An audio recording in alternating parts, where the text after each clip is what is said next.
ওরে জয়পুরহাট জেলার মুসলিম জনতা ভালো করে শুনে নাও ও বাবাজি, আজরাইল যখন রূহ কবজ করলি তার কাছে কোনো সমস্যা হয় না যদি নেককার হয়।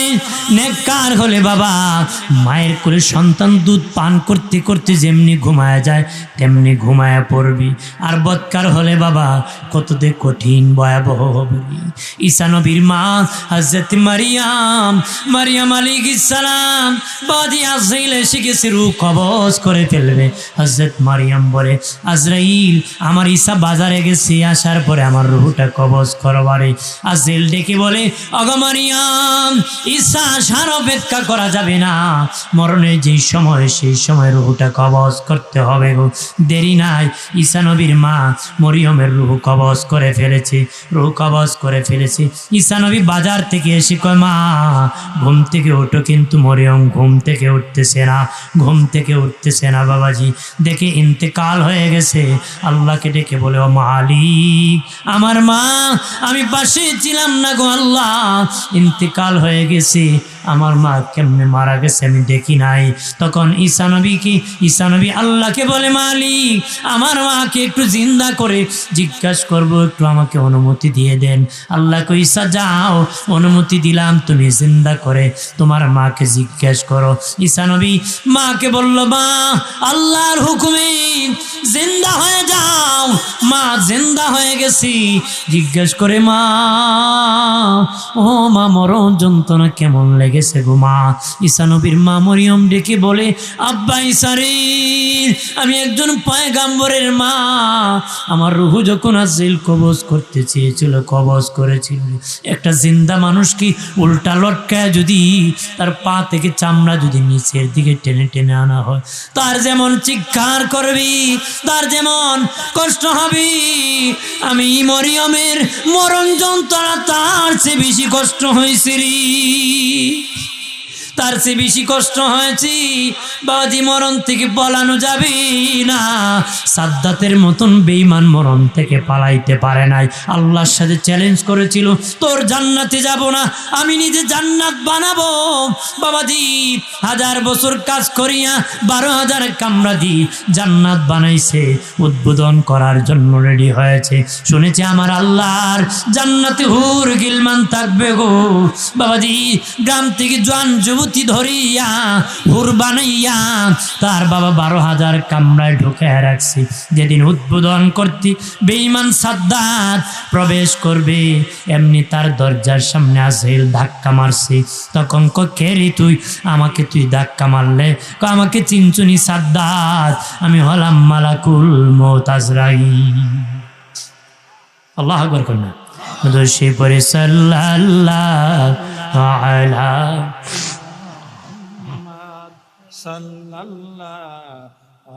পরে না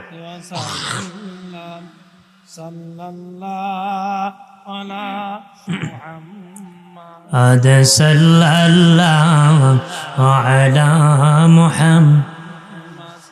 আমল নামায় দরুদ শরীফ বেশি যার, হাসরের দিন সুপারিশ আগে তার সাল্লাল্লাহু আলা। জবান খুলে বাজি পড়ে মোহাব্বত আলা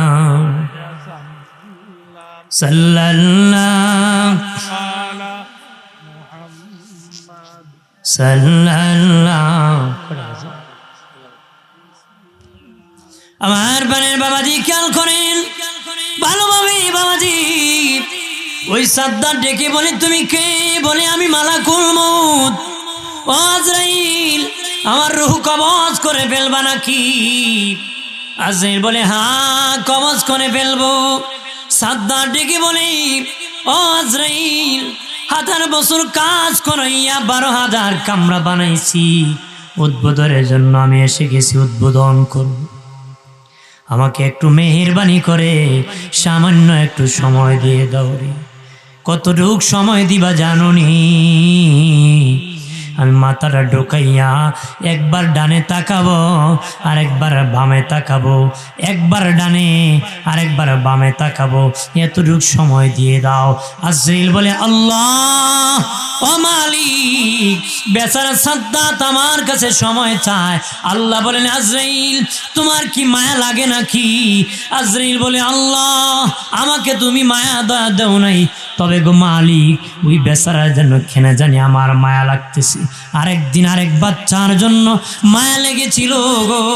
আল্লাহ কোন বাচ্চা? আজরাইল কয় মালিক তুমি ভূমিকম্প দিয়েছিলাম, ঘূর্ণিঝড় দিয়েছিলাম, নদী দিয়ে একটা কাঠের উপর তক্তার উপর একজন মহিলা ভেসে গিয়েছিল গো মালিক। ওই তক্তার উপর মহিলা সন্তান প্রসব করেছিল গো আল্লাহ, সন্তান প্রসব করেছিল, তখনই তুমি হুকুম করেছিলা ওই মায়ের রূহ কবজ করে যেন পানিতে তারে ভাসায় দিই আর তক্তার উপর বাচ্চাকে ভাসায় দিই। আল্লাহ গো ওই দিন ওই বাচ্চার জন্য বড় আমার মায়া লেগেছিল। ওই মায়ের রূহ কবজ করিয়া আমি আজরাইল সমুদ্রে ফেলে দিয়েছিলাম আর বাচ্চাটাকে তক্তার মধ্যে ভাসায় দিয়েছিলাম। ওই দিন আল্লাহ ওই বাচ্চার জন্য আমার বড় মায়া লেগেছিল। আল্লাহ বলেন আজরাইল আজরাইল এটি সেই বেঈমান সাদ্দাত, ওই বেঈমান সাদ্দাতি নদীর মধ্যে তার মাতাকে প্রসব করেছিল রে। আমি আল্লাহ তার মার রূহ কবজ করতে বলেছি, কবজ করে মাকে ফেলে দিতে বলেছি। আমি তারপরে এই বেঈমান সাদ্দাতকে আমি আজ ঘোরায় ঘোরায় পানির মধ্যে আসলে জঙ্গলের কিনারে আমি নিয়েছি। একটা ভাগিনী বাচ্চা মরে গেছে, প্রচণ্ড তার স্তনে দুধ ছিল। আমি আল্লাহ বাঘের অন্তরে মানুষের মায়া দিয়েছিলাম, ভাগ আসিয়া কিনারে যাওয়ার পরে তক্তার থেকে বাচ্চাটাকে ওই বেঈমান সাদ্দাতকে উঠে নিয়ে গিয়েছিল। নিয়াম ওই ভাগের দুধ ওই বেঈমান সাদ্দাতকে বাঘ দুধ খাওয়াইছিল। কত মাস খাওয়াইছে? 1 মাস নয়, 2 মাস নয়, 5 মাস নয়, 6 মাস নয় রে আজরাইল 12 মাস পর্যন্ত আমি আল্লাহ বাঘের দুধ খাওয়াইয়া ওই বেঈমান সাদ্দাতকে আমি লালন পালন করেছি। 12 মাস পরে বাঘের কাছ থেকে আমি উদ্ধার করেছি, রক্ষা করেছি। বড় হয়ে এখন আমার সাথে চ্যালেঞ্জ করে আমার জান্নাতে নাকি যাবে না, সে নিজে নাকি জান্নাত বানাবে। আজে কল্লা এরকম বেঈমানকে 1 সেকেন্ড সময় দেওয়া যাবে না, সাথে সাথে মুহূর্তে তার রূহ কবজ করা হয়েছে রে।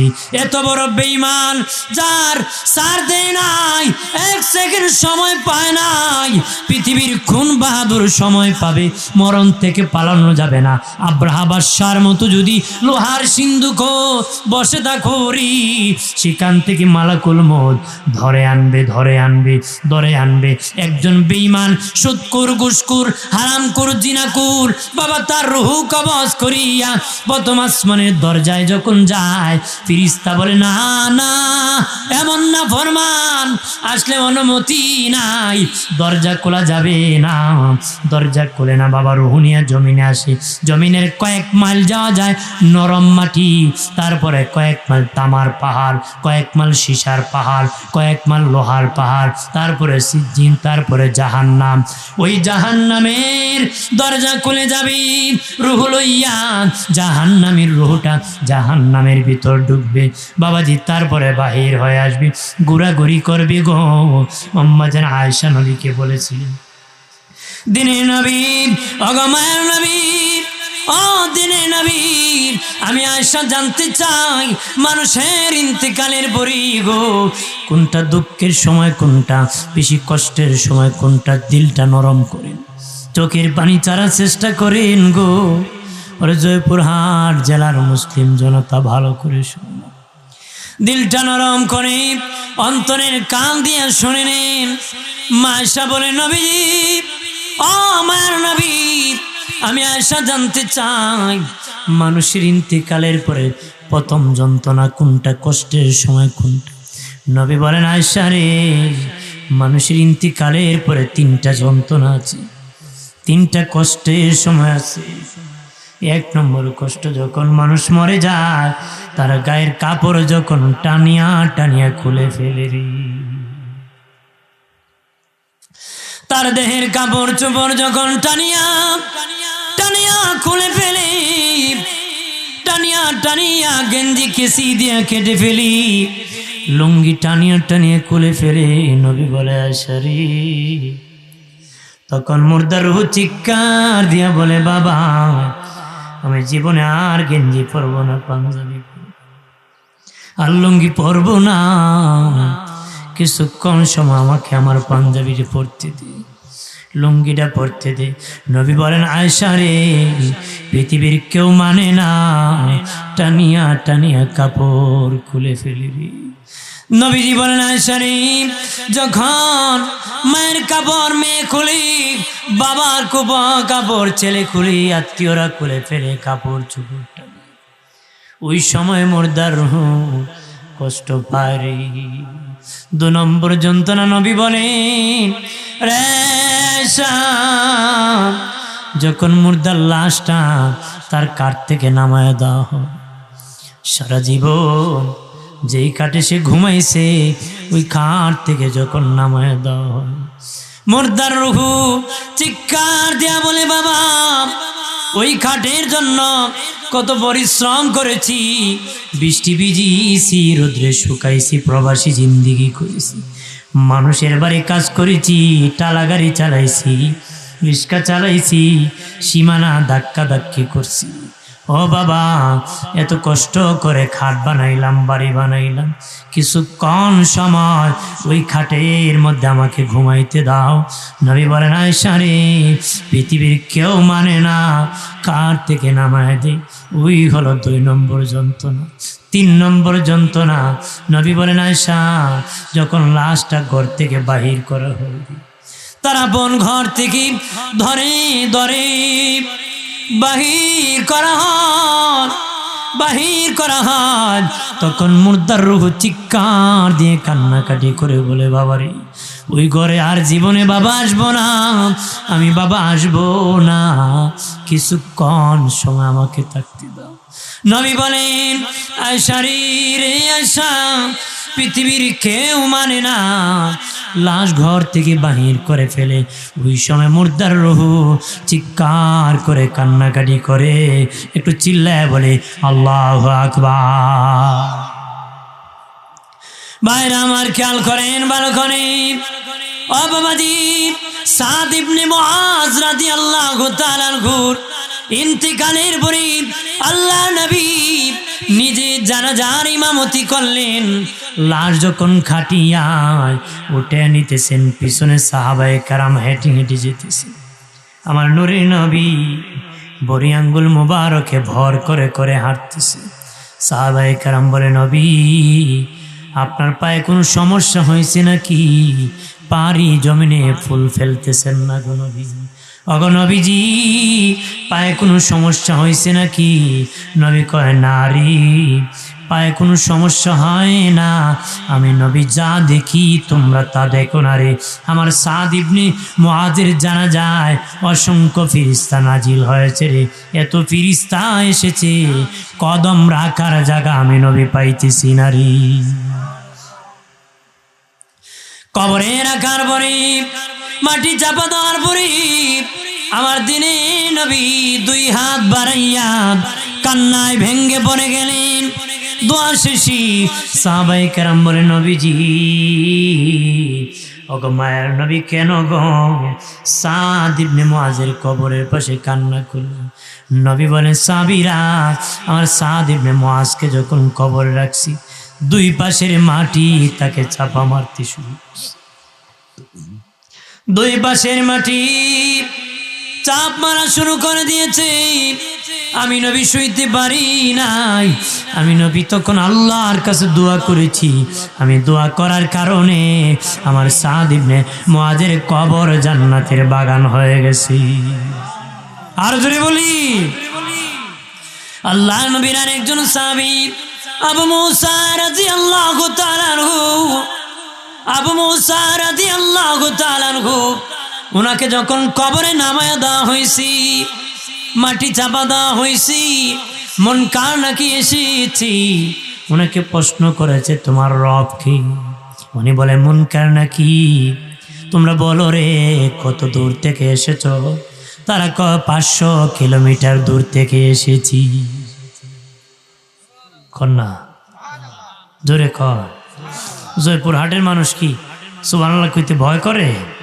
অনেকে আছে বোর্ড ডোরে কয় না। আপনার কি ম্যাডামের ডর আছে নাকি?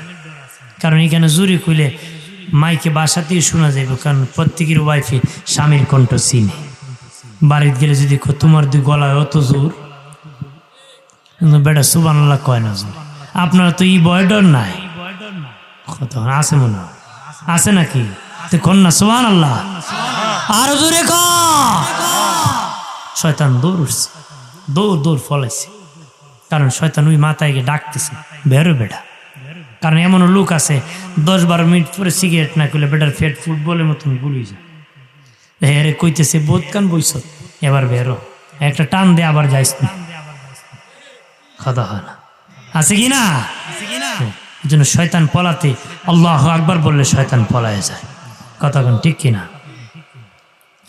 আবু মুসা রাদিয়াল্লাহু তাআলা আনহু, আর বেশি লম্বা করব না বাবাজি, অল্প সময়ের ভিতরে আমি সমাপ্তি ঘটাবো, বেশি আর কষ্ট দেব না প্রাণের বাবাজি। আবু মুসা রাদিয়াল্লাহু তাআলা আনহু কি কবরে যখন ফেরেশতা প্রশ্ন করলো রব কি, উনি বলেন তোমরা কত দূর থেকে এসেছো রে? তারা বলে 500 মাইল দূর থেকে এসেছি। মনে ক 500 মাইল দূর থেকে আসিয়া যদি তোমার আল্লাহর কথা বলো নাই, মালিকের নাম বলো নাই, আমি আবু মুসা কয়েক হাত উপর থেকে মাটির নিচে এসেছি, আমি কি এত তাড়াতাড়ি আমার আল্লাহকে ভুলে যেতে পারি? হ্যাঁ, এত বিশ্বাস আল্লাহর কথার বলারও শক্ত বিশ্বাস, কতক্ষণ ঠিক কিনা? তোমরা 500 মাইল দূর থেকে যদি আসিয়া আল্লাহকে ভুলো নাই, আমি কয়েক হাত উপর মাটির উপর থেকে আসছি, আমি আল্লাহকে ভুলে যাব নাকি? আপনি তো 500 পাইলেই ভুলে যান না, কথা কয় না। 500 দিলে 5টা মিশা কথা কয়, 1000 দিলে কয় জীবন দিলে, কথা জোরে ক। বেটা হুজুর সারাদিনে নির্বাচনের মিছিল করে 80 কাপ চা খাইছে। আরে বেটা ও তো কাপ খাইছো, মাগ না পাই কি পায়? মাগ না পায়। পরের দিন খাইতা না হুজুর, খালি মুখে ধরে, কে ধরে? বউ তোমার কি কলেরায় ধরছে? আমার বউ যাইবি হুজুর, আর মাগ না খাইতাম না, কথা হয় না। ভাইরা আমার খেয়াল করেন, ভালো করেন, মরণ যন্ত্রণা বড় কঠিন, কবরের চাপ বড় কঠিন, মুনকার নাকির ভয়াবহ রূপ কঠিন, মিজানের পাল্লায় বড় কঠিন, ফুলসিরাতের পুলে বড় কঠিন, হীরার চেয়ে দাঁড় হবে, চুলের চেয়ে চিকন হবে, আবশ্যা হতে অন্ধকার হবে, এমন একটা রাস্তা ফুলসিরাতের পুল হবে। এই ভয়াবহ মোকাবেলা করে জান্নাতে যেতে হবে গো। সাহাবায়ে কেরাম বলে নবীজি ওই 5টা মোকাবেলা আমরা কেমনে করব? আমারও 5টা বিপদ সামনে আছে, হুজুরের আছে, উপস্থিতি সকলের ওই 5টা কঠিন বিপদ আছে। নবী বলেন বাবারে 5টা কাজ করলি রে তোমরা 5টা বিপদ থেকে বাঁচতে পারবে। 1 নম্বর, মরণের যন্ত্রণার থেকে বাঁচতে গেলে ফজরের নামাজ পড়তে হবে। ফজরের নামাজ পড়লে মরণ যন্ত্রণা হবে না। কবরে মুনকার নাকি ভয়াবহ থেকে বাঁচতে গেলে জোহরের নামাজ পড়তে হবে, পড়লে মুনকার নাকি ভয়াবহ রূপ ধরবে না। কবরের চাপ থেকে বাঁচতে গেলে, কবর সংকীর্ণতা থেকে বাঁচতে গেলে বাবাজি কবর চাপ মেরে ডান দিকের হাড় বাম দিকে যাবি, বাম দিকের হাড় ডান দিকে যাবি। প্রথম দিন মায়ের স্তন থেকে যে দুধ খেয়েছিলা রে সেটা পর্যন্ত সব বের হয়ে আসবে, এমন চাপা মারবি, এমন ভয়াবহ। আমার দেশে নাস্তিকরা কবরের আযাব বিশ্বাস করে না, আল্লাহ বিশ্বাস করে না, বিচার বিশ্বাস করে না, আছে কি না? নাস্তিকরা বলে আল্লাহ বলতে কিছু নাই, মহাশূন্যে নাকি গ্রহ ছিল, হঠাৎ করে বিস্ফোরণ হয়ে গেছে, হয় নাকি পৃথিবী হয়ে গেছে।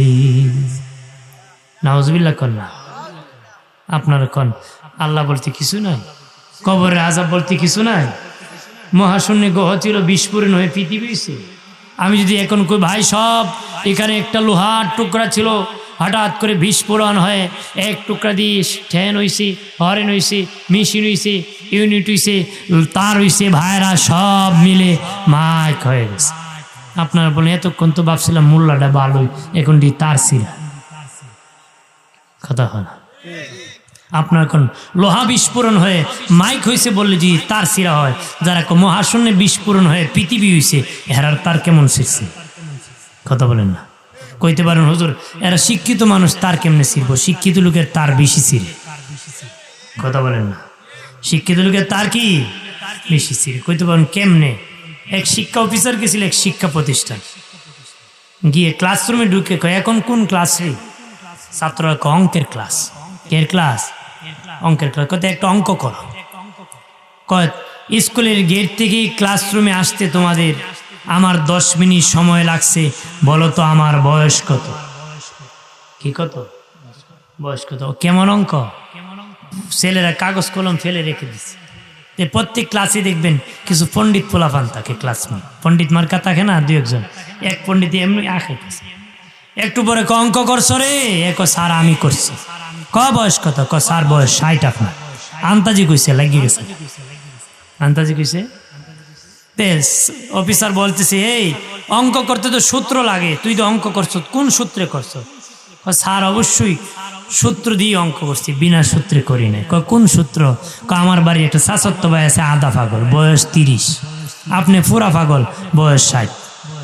কারণ আধা পাগলের বয়স যদি 30 হয়, পুরা পাগলের বয়স কত? নাস্তিকরা পুরা পাগল, পাগল ছাগল ছাড়া এমন কথা বলতে পারে? আমার বানের বাবাজি নবী বলেন যে ব্যক্তি জোহরের নামাজ পড়বে, জোহরের নামাজ পড়ে মুনকার নাকি ভয়াবহ রূপ ধরবে না। বাবাজি আসরের নামাজ পড়বি, কবর সংকীর্ণ হবে না, কবর জগৎ হয়ে যাবে, কবর প্রশস্ত হয়ে যাবে, জান্নাতের সাথে যোগাযোগ লেগে যাবে। এরপরে নবী বলেন যেই ব্যক্তি মাগরিবে নামাজ পড়বে তার মিজান হালকা হবে না, মিজান ভারী হয়ে যাবে, নেকির পাল্লা ভারী হয়ে যাবে। সামান্য পরিমাণ নেকি যদি কম হয় জাহান্নামী, সামান্য পরিমাণ নেকি বেশি হলে জান্নাতি, জান্নাতি, জান্নাতি। যেই ব্যক্তি মাগরিবে নামাজ পড়বে তার মিজানের পাল্লা, নেকির পাল্লা ভারী হয়ে যাবে। হাসরের দিন আমার আল্লাহ নেকি বদি গণনা করবে না, অথচ গণনার বিষয় আল্লাহকে আমি গণনা করব না, ওজন দিব। এখন মিজানের পাল্লা কেমন পাল্লা হবে জানেননি বাবাজি? ধান মাপে টো পাল্লা, চাল মাপে টো পাল্লা, গম মাপে টো পাল্লা, বাবাজি স্বর্ণ মাপে টো পাল্লা, লবণ মাপে সেটো পাল্লা, জ্বর মাপে এটো পাল্লা, ডায়াবেটিস মাপে সেটো পাল্লা, কেমন প্রেশার মাপে এটো পাল্লা। কেমন পাল্লা হবে আল্লাহ জানে, তবে মিজান টাঙ্গাবে, নেকি বদি আমার আল্লাহ ওজন করবে। তবে মিজান কেমন হবে এটা আমার আল্লাহ ভালো জানে। নেকি বদি ওজন হবে, যাদের নেকি বেশি তারা জান্নাতি, যাদের কম জাহান্নামী। নবী বলেন একদল ওজনের পরে নেকি বদি সমান হবে, সমান, কমও না বেশিও না, সমান সমান নেকি। আমার আল্লাহ তাদেরকে জান্নাতও দিবে না, জাহান্নামও দিবে না। জান্নাত আর জাহান্নামের মধ্যখানে একটা পাহাড় আছে, আরাব পাহাড়। কোরআনে একটা সূরা আছে, সূরা আরাব। তাদেরকে আরাববাসী বলা হয়। যাদের নেকি বদি সমান তাদেরকে আরাববাসী বলা হবে। তাদেরকে জান্নাত আর জাহান্নামের মধ্যখানে দাঁড় করায় দেওয়া হবে। এক নজরে তারা জান্নাত দেখবে, আর এক নজরে জাহান্নাম দেখবে। জান্নাত দেখে আফসোস করবে, জাহান্নাম দেখে চিৎকার করে কান্না করবে, অন্তরের কষ্ট দিয়া আমার আল্লাহ মাফ করে জান্নাত দিয়ে দিবি। সুবহানাল্লাহ কন্যা। এরপরে বাবাজি ফুলসিরাতের ফুল, শেষ কথা ফুলসিরাতের ফুলে ও বাবাজি কেউ বিজলির আকারে যাবে, কেউ বাবা ঘোড়ার দৌড়ে নিয়ে যাবে, কেউ হামাগুড়ি দিয়ে যাবে, কেউ বাবা বিজলির আকারে যাবি, কেউ বাবা ঘোড়ার দৌড়ে নিয়ে যাবি, কেউ আবার হামাগুড়ি দিয়ে যাবে। রাস্তা একটা, গতি 3টা। কেন জানেননি? হাসরের দিন আমল হবে লাইটের পাওয়ার, আমল হবে লাইটের পাওয়ার। যার আমল যত বেশি তার লাইটের পাওয়ার তত বেশি। ফুলসিরাতের ফুলে তার দৌড়ের গতি তত বেশি। বাবাজির বড় একটা টর্চ লাইট, অনেক দূর দেখা যায়। দৌড় দিলে বাবা খুব দ্রুত দৌড়া যাবে, কিন্তু মোবাইলের বাতি আলো কম দেখা যায়, দৌড় বেশি দেওয়া যাবে না। লাইটে দেখা যায় 3 হাত, দৌড় যদি 4 হাত দিয়ে খালে পরে মরতে হবে, ঠিক কিনা? ঠিক। ফুলসিরাতের পুলে দৌড়ের গতির ভিন্ন হবে জানেননি? যার আমল যত বেশি বাবা, তার লাইটের পাওয়ার তত বেশি হবে, তার দৌড়ের গতি তত হবে। আমলে ফার্স্ট ক্লাস বিজলির আকারে জান্নাতে যাবে, আমলে সেকেন্ড ক্লাস ঘোড়ার দৌড়ে নেওয়া যাবে, আমলে থার্ড ক্লাস হামাগুড়ি দেয়া জান্নাতে যাবে। তাহলে আমল দরকার আছে কিনা? জরুরি আছে কিনা? হাজিরিন, এই দিন নবী ছাড়া, নবীর সুপারিশ ছাড়া জান্নাত নসিব হবে? নবী যা সুপারিশ ছাড়া জান্নাত নসিব হবে? দুনিয়ার কত মানুষ আপন আছি, বাবা আপন, মা আপন, ভাই আপন, বোন আপন, আদরের বিবি সন্তান আপন। নবী বলেন কোনো আপন সেদিন কাজে আসবে না। আমি রাসূলুল্লাহ তোর উপকারে আসবো, আমি রাসূলুল্লাহ তোরে রাখিয়া জান্নাতে যাব না রে। তাহলে নবীর পথে মতে আমরা থাকতে রাজি আছি, যেরকম রাজি আছি। আসেন নবীর ভালোবাসায় মহব্বতে দাঁড়ায় সালাম জানাই, ইয়া নবী সালাম মহব্বতে পড়ে, ইয়া রাসূল সালাম আলাইকা, ইয়া হাবিব সালাম আলাইকা, সালাওয়াত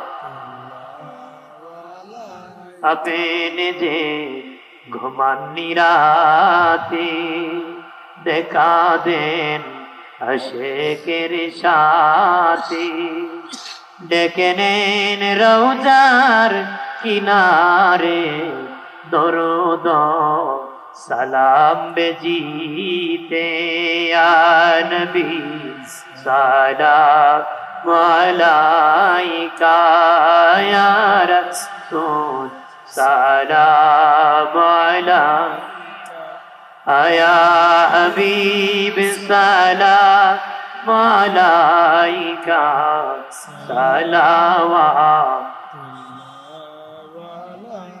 সাইয়্যিদি ইয়া রাসূলাল্লাহ, ইয়া হাবিবাল্লাহ। হাসরে যেদিন উঠিব ময়দানে যখন দৌড়াব, ইয়া রাসূলাল্লাহ বলে ডাকিব, ডাকলেনি জবাব পাইব, ইয়া নবী সালাম আলাইকা, ইয়া রাসূল সালাম আলাইকা, ইয়া হাবিব সালাম আলাইকা, সালাওয়াতুল্লাহ সাল্লিনা কওমা সাল্লাল্লাহু আলাইহি ওয়াসাল্লাম। মুস্তাফা মা জা ইল্লা রাহমাতাল লিল আলামিন, বালাগাল উলা বিকামালিহি, কাশাফাদ দুজা বিজামালিহি, হাসনাতি জামিউ বিসালিহি, সাল্লু আলাইহি ওয়া আলিহি।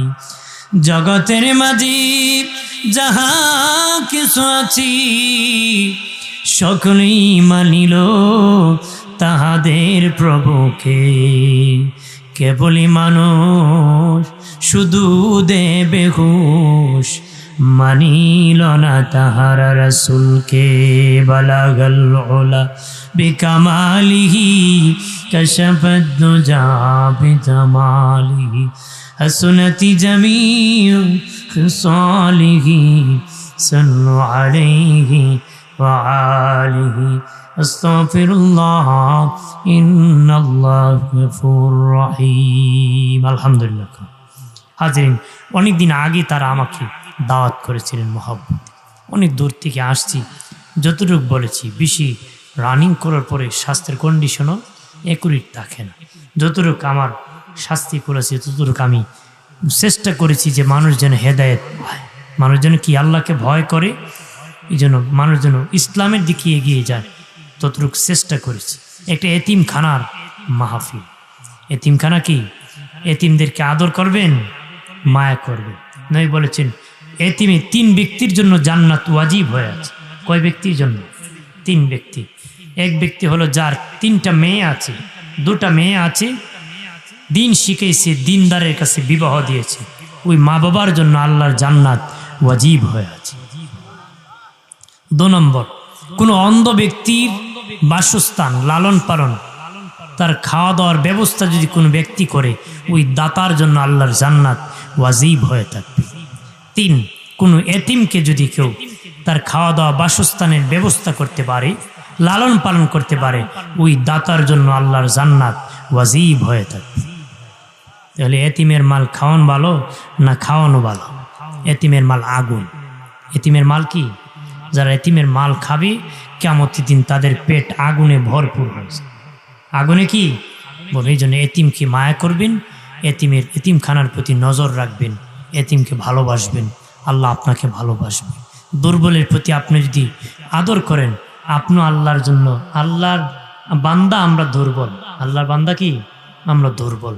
আল্লাহ কয় আমার বান্দা দুর্বলকে আদর করে, সামান্য তার সবলতা, তার সামান্য শক্তি আমি দিয়েছি, এই দিয়ে যদি দুর্বলকে আদর করতে পারে, আমার কাছে এত ক্ষমতা, বান্দাকে আমি আদর করব না? আল্লাহ আপনাকে আদর করবে।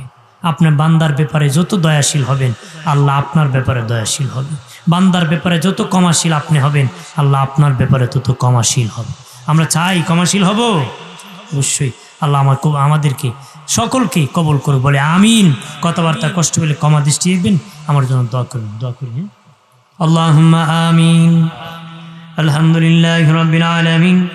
আসসালাতু ওয়াসসালামু আলা সাইয়্যিদিল আমবিয়াই ওয়াল মুরসালিন ওয়া আলা আলিহি ওয়া আসহাবিহি আজমাইন। ডাকলেনি জোরাইব দয়া, জপলেনি জোরাইব দয়া, না দেখিলি দুই নয়নে নয়নে গয়াল্লাহ, ও গয়াল্লাহ জানলই তোমার মনি। আল্লাহ আদম নবী শোনে কইস কথায় আল্লাহ আরাফাতি নিয়া, আমরা শোনিনি কইবা কথা গো আল্লাহ, মরণের বিছানায় শুয়া আয়া গো আল্লাহ, ও গো আল্লাহ জানলই তোমার মনি। আল্লাহ জাকারিয়া নবী শোনে কইস কথায় আল্লাহ গাছের ভিতর ঢুকায়া, আমরা শোনিনি কইবা কথা গো আল্লাহ, গরম জলে গোসল করা আয়া গো আল্লাহ, ও গো আল্লাহ জানলই তোমার মনি। আল্লাহ মুসা নবী শোনে কইস কথায় আল্লাহ তোর পাহাড়ি নিয়া, আমরা শোনিনি কইবা কথা গো আল্লাহ, সাদা কাফনে ঢুকা আয়া গো আল্লাহ, ও গো আল্লাহ জানলই তোমার মনি। আল্লাহ তুমি তোমার বন্ধু শোনে কইস কথায় আল্লাহ আরো সেউ টাইয়া, আমরা শোনিনি কইবা কথা গো আল্লাহ, অন্ধকার কবরে উঠা আয়া গো আল্লাহ, ও গো আল্লাহ জানলই তোমার মনি। রব্বুল আলামিন আল্লাহ তাআলা এই মাহফিলের আখিরি ফরিয়াদ, রব্বুল আলামিন আমি মুসাফির, বহু দূর থেকে এসেছি তোমার কতগুলি মান্দানি, পর্দানিশি মা বোনদের কিনি দুটো হাত বাড়ায় দিছি। আল্লাহ গো, শুরু থেকে শেষ পর্যন্ত ভুল বেয়াদবি ক্ষমা করে দাও। 7 লক্ষ কোটি কোটি গুণ বাড়ায়া দয়াল নবীর খেদমত শরীফে কবুল করো। তামাম আম্বিয়া کرام, সাহাবায়ে کرام, তাবিঈন, তাবে তাবিঈন, খুলাফা রাশিদিন, আশরায়ে মুবাশশিরিন, উম্মাহাতুল মুমিনিন, খাতুনে জান্নাত ফাতিমা, ইমাম হাসান হুসাইন জাইনুল আবিদিনদের আরওয়াহ কবুল ফরমাও। কাদরিয়া সিস্টার নকশবন্দিয়া মুজাদ্দিদিয়া 4 তরিকার ইমাম, 4 মাযহাবের ইমাম, 360 আউলিয়া শিরোমণি হযরত শাহজালাল ইয়ামানি, ওনার সঙ্গী সাথী যত বুজুর্গানে দিন যে যেখানে আরাম ফরমাইছুন প্রত্যেকেই নামে নামে পৌঁছায়া দাও। আল্লাহ তাআলা এই রংপুর, আল্লাহ তাআলা বগুড়া, রব্বুল আলামিন আল্লাহ তাআলা এই জেলার যত মুর্দাগান কবরি, জয়পুর হাটির যত আলী আল্লাহ যে যেখানে সেই তো আছেন, যত মাই যেখানে সেই তো আছেন, প্রত্যেকের নামে নামে হাদিয়ার সব পৌঁছায়া দাও। আল্লাহ গো, এই জামাতে অনেকের আদরের মা নাই, অনেকের আদরের বাবা নাই। আল্লাহ গো, যার মা নাই সে বোঝে মায়ের ব্যথা, যার বাবা নাই গো সে বোঝে বাবার ব্যথা।